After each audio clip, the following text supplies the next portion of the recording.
Hello everyone, welcome to this new video.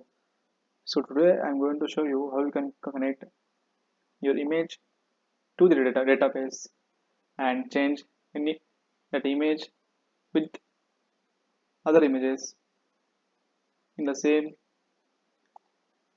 image box. So as you can see, this is the image and this is connected to the data as you can see. So for example, if you click this text, you will see a difference. You can see the image is changed.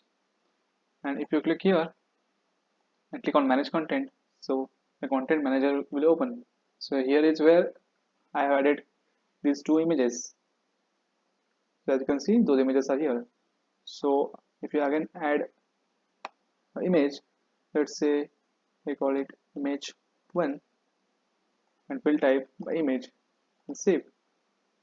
So if we add a new image here, let's type nature.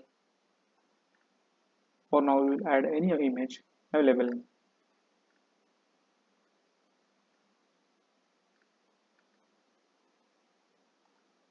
We'll add this image, the second one, click on save,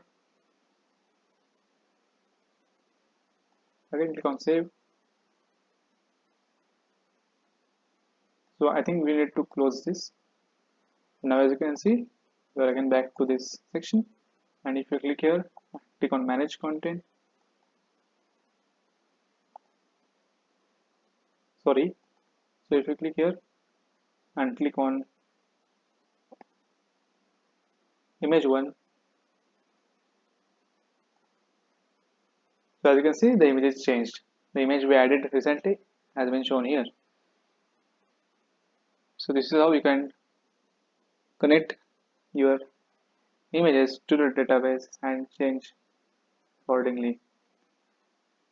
So in the coming days, I will also upload a tutorial on how you can create a database for any images or any text format.